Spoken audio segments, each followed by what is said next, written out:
कृपया अपने घोड़े कचरों को उचित स्थान पर ले जाए, उचित स्थान पर ले जाए।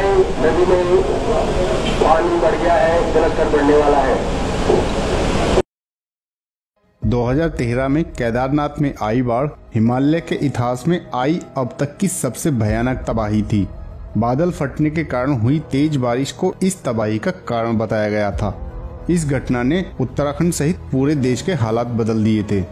इस घटना में 5000 से भी ज्यादा लोगों ने अपनी जान गंवाई थी और हजारों लोग बेघर हो गए थे। उनमें से हजारों लोग तो ऐसे थे जिनका आज तक कुछ अता पता नहीं है। इसलिए इस वीडियो में हम डिटेल में जानेंगे केदारनाथ धाम में हुई उस आपदा के बारे में और जानेंगे केदारनाथ धाम तबाही की पूरी घटना और सच्चाई के बारे में। अगर आप भी उस घटना के बारे में विस्तार से जानना चाहते हैं तो पूरी वीडियो जरूर देखिएगा। दोस्तों, 2013 में 14 मई को केदारनाथ धाम कपाट खुलने और यात्रा शुरू होने के लगभग एक महीने बाद 13 जून से 17 जून के बीच उत्तराखंड राज्य में काफी बारिश हुई थी।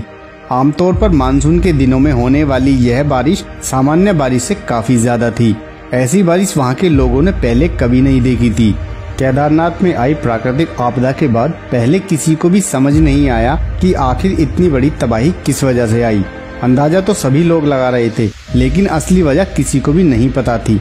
लेकिन अब तक सभी श्रद्धालु, पुजारी और अन्य लोग सहित वहां जो भारी भीड़ जमा थी, वे सभी लोग केदारनाथ धाम में ही अलग अलग होटलों, धर्मशालाओं और गेस्ट हाउस में ठहरे हुए थे और सभी लोग बारिश रुकने का इंतजार कर रहे थे।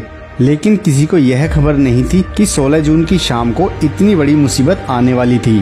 13 जून को शुरू हुई बारिश 16 जून को भी लगातार हो रही थी। सभी तीर्थयात्री केदारनाथ मंदिर के आसपास बने होटलों और धर्मशालाओं में इकट्ठा हो गए थे, लेकिन वहां मौजूद हर एक शख्स सुबह से ही डरा हुआ था। बारिश पिछले 3 दिन से रुकने का नाम ही नहीं ले रही थी।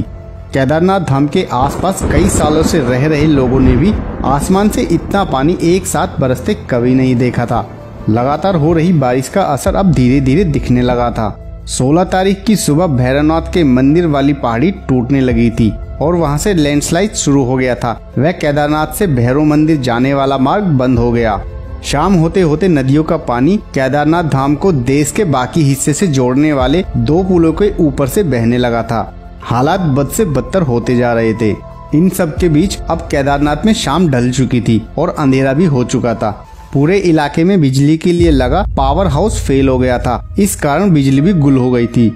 लेकिन बारिश अभी भी जारी थी, जिस कारण केदारनाथ के आसपास के पहाड़ों में, झीलों में भारी मात्रा में पानी भर गया था और ग्लेशियर्स भी पिघलने लगे थे। साथ ही केदारनाथ के आसपास पहाड़ों पर भी बादल फट रहे थे और बादल फटने से लैंडस्लाइड शुरू हो गए थे। दरअसल केदारनाथ के आसपास बहने वाली नदियां मंदाकिनी और सरस्वती उफान पर थीं, जिससे चोराबाड़ी ग्लेशियर्स पिघल गया और ग्लेशियर्स पिघलने से मंदाकिनी नदी उफान पर आ गई थी। भारी बारिश और ग्लेशियर्स पिघल जाने की वजह से चोराबाड़ी झील में एक साथ पानी का स्तर बहुत अधिक बढ़ गया था और यह झील फट गई थी। जैसे ही यह झील फटी, 16 जून 2013 की रात में करीब 8:30 बजे झील फटने और भयानक लैंडस्लाइड होने के मलबे के साथ पहाड़ों में जमा सारा पानी तेज रफ्तार से मंदाकिनी नदी के जरिए केदार घाटी में पहुंच गया। तब सभी श्रद्धालु और अन्य लोग मंदिर के नजदीक बने और घाटी से सटे मकानों में सो रहे थे। जैसे ही केदारनाथ में बाढ़ आई, किसी को समझने का मौका नहीं मिला और सभी लोग नदी के बहाव में बह गए। यह सब इतना अचानक हुआ कि किसी को संभलने का मौका तक नहीं मिला। लेकिन इनमें कई लोग जो बाल बाल बच गए, वो जान बचाने के लिए इधर उधर भागने लगे। हर जगह रात के सन्नाटे में लोगों की चीखें गूंज रही थी। जान बचाने के लिए लोग होटलों व धर्मशालाओं की ओर भाग रहे थे। बहुत सारे लोग तो डर कर पहले ही जंगल और पहाड़ी की ओर भाग गए थे। केदारनाथ मंदिर के आसपास बसा शहर चारों तरफ से गर्जना करती नदियों से घिर गया था। केदारनाथ घाटी में हर तरफ चीख पुकार मच रही थी। बहुत सारे लोग बाढ़ के पानी के साथ आए मलबे में बह गए और जो लोग जिंदा बच गए, उन्होंने जैसे तैसे और डर के साए में पूरी रात काटी। मंदिरों, होटलों और गेस्ट हाउस में जाग रहे लोग, किसी को भी समझ नहीं आ रहा था कि आगे क्या होने वाला है। 16 तारीख की काली रात गुजर गई और सुबह होते ही लोगों में भरोसा जगा कि जान बच गई। लेकिन अगली सुबह और भी भयानक साबित हुई। सुबह केदारनाथ बस्ती के आसपास से गर्जना के साथ नदियां बहती रहीं। एक के बाद एक होटल, इमारत और घर पानी में डूबते गए और बहते चले गए। दहशत से लोग जान बचाने के रास्ते ढूंढ रहे थे। अचानक मंदाकिनी नदी की भयानक गर्जना के बीच चोराबाड़ी ताल के एक तरफ के पत्थर का तटबंध जोरदार आवाज के साथ टूट गया और एक बड़ा सैलाब मंदिर के पीछे से आया। यह देखकर लोगों ने जान बचाने के लिए फिर से इधर उधर भागना शुरू कर दिया, लेकिन पानी कई लोगों को बहा ले गया और कई लोगों को बड़े बड़े पत्थरों ने कुचल दिया। मलबे के साथ बड़े बड़े चट्टान नुमा पत्थर लुढ़क कर आने लगे थे। सारा पानी व मलबा बड़ी बड़ी चट्टानों के साथ तेज गति से बहता हुआ केदारनाथ बस्ती को तहस नहस करता हुआ निकल गया। केदारनाथ घाटी में मंदिर को छोड़कर सब कुछ तहस नहस हो गया था और पीछे सैकड़ों मौतों का ऐसा मंजर छोड़ गया जिसको देखकर पूरा देश हिल गया था। केदारनाथ बस्ती पानी के साथ बह गई थी। करीब 40 किलोमीटर प्रति घंटे की रफ्तार से 100 मीटर ऊंची पानी की लहरों में बड़ी बड़ी चट्टानें थीं। इस सैलाब में कई धर्मशालाएं, गेस्ट हाउस और होटल बह गए थे। केदारनाथ मंदिर के पीछे सारी इमारतें खत्म हो गई थीं। बस्ती में किस्मत से जिंदा बच गए लोगों के कई रिश्तेदार सैलाब में बह गए थे। इनमें से कईयों का आज तक कोई पता नहीं चला। कुछ मिनटों में ही केदारनाथ बस्ती में मकानों की जगह पत्थरों का मलबा था और इंसानों की लाशें जहां तहां बिखरी थीं। चोराबाड़ी ताल से निकले तबाही के सैलाब के रास्ते में जो भी गांव आया वहां भारी तबाही हुई। रामबाड़ा और गौरीकुंड के इलाकों में जान माल का भी भारी नुकसान हुआ था। इस तबाही में केदारनाथ मंदिर बच गया क्योंकि इसके पीछे एक बहुत बड़ी चट्टान आकर रुक गई थी, जिस कारण सैलाब इसके आसपास दोनों ओर से होकर गुजर गया। लोगों की आंखों के सामने उनके अपने जिगर के टुकड़े बहते चले गए और सैलाब में ओझल हो गए। एक दूसरे के बचाने के लिए वे हाथ पकड़े हुए थे, लेकिन बहाव इतना तेज था कि चंद मिनटों में ही सैकड़ों परिवार उजड़ गए। एक एक परिवार के कई लोग लापता हो गए थे। केदारनाथ में जिंदा बचे लोगों के लिए खाने पीने के लिए भी कुछ नहीं था। जिन लाशों का पता नहीं चल पाया उनके रिश्तेदार आज भी उनके लौटने का इंतजार कर रहे हैं। इसके बाद 18 जून को मौसम साफ हुआ और सब लोग पानी के कम होने का इंतजार करते रहे, लेकिन जब पानी कम हुआ तो एक और भयानक नजारा सबके सामने था। अब तक जिंदा बचे लोगों ने केवल पानी में बहते लोगों को देखा था, लेकिन पानी कम होने पर जहां तहां लाशें पड़ी थीं। कुछ शव तो सतह पर थे, लेकिन अधिकतर शव चारों ओर फैले मलबे में दबे हुए थे। जगह जगह पत्थरों और खंडरों में लाशें फंसी थीं। चारों तरफ बहुत ही डराने वाला और मन को खराब करने वाला दृश्य था।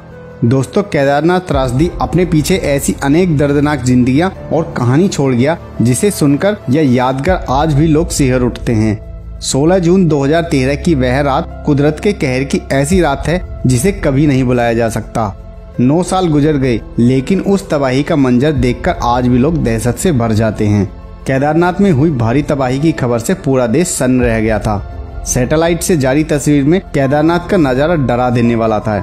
जहां पूरी बस्ती बसी थी वहां सिर्फ मलबा ही नजर आ रहा था। तबाही के बाद इस महाप्रलय में कितने लोग मारे गए थे इसका सही आंकलन भी नहीं हो पाया था। सरकारी आंकड़ों के अनुसार 5000 लोग से ज्यादा लोगों ने अपनी जान गंवाई थी, लेकिन ऐसा माना जाता है कि 5000 से कहीं ज्यादा अधिक लोगों ने अपनी जान इस त्रासदी में गंवाई थी। वहीं कई हजार लोगों का अब तक कोई अता पता नहीं है। इस तबाही के महीनों बाद भी केदारनाथ के आसपास के इलाकों से मिले कंकाल भी बताते हैं कि प्रलय का वो मंजर कितना भयानक था। सेना, वायुसेना, आईटीबीपी और एनडीआरएफ टीम ने इस तबाही के बाद मिलकर लाखों लोगों को बाढ़ से निकालकर उनकी जान बचाई थी। लाखों लोग बेघर हो गए और करोड़ों रुपए का नुकसान भी हुआ था। अधिकतर रास्ते कट गए थे। कई पहाड़ दरकने से सब कुछ मलबे में तब्दील हो गया था। इस घटना के बाद 2 साल तक केदारनाथ की यात्रा पर रोक लगा दी गई थी, लेकिन आज भी उत्तराखंड उस बाढ़ के चोट से उबर नहीं पाया है। ये आपदा उत्तराखंड सहित देश के लोगों के लिए भी किसी बुरे सपने से कम नहीं थी। बादल फटने के कारण हुई बहुत तेज बारिश को इस तबाही का कारण बताया गया, लेकिन एनवायरमेंटलिस्ट और एक्सपर्ट मानते हैं कि मानवीय कारणों से यह आपदा आई थी। पहाड़ों पर अत्यधिक निर्माण कार्य करने, बहुत अधिक पर्यटकों की आवाजाही, खनन के कारण पहाड़ों और पारिस्थितिक तंत्र को बहुत ज्यादा नुकसान पहुंचा था, जो इस त्रासदी का कारण बना। हालांकि बहुत ज्यादा बारिश के कारण भी यह बाढ़ आई। तेजी से हुए निर्माण कार्यों के बाद हालात भी जल्दी ही सुधरे थे और ये क्षेत्र फिर से विकसित होने लगे। वहीं इस हादसे के बाद सरकार भी संभली। यात्रा पर आने वाले हर यात्री का पंजीकरण करवाना जरूरी किया गया, जिससे श्रद्धालुओं का रिकॉर्ड रखा जा सके। इस त्रासदी के साल बाद देवभूमि के लोगों का जीवन पटरी पर तो लौट आया, लेकिन आज भी वे इस घटना को किसी बुरे सपने से कम नहीं समझते हैं। तो दोस्तों ये थी केदारनाथ त्रासदी के बारे में पूरी और कंप्लीट इन्फॉर्मेशन। उम्मीद है वीडियो आपको पसंद आई होगी। अगर पसंद आई तो वीडियो को लाइक, कमेंट, शेयर करने के साथ साथ चैनल को सब्सक्राइब भी करें।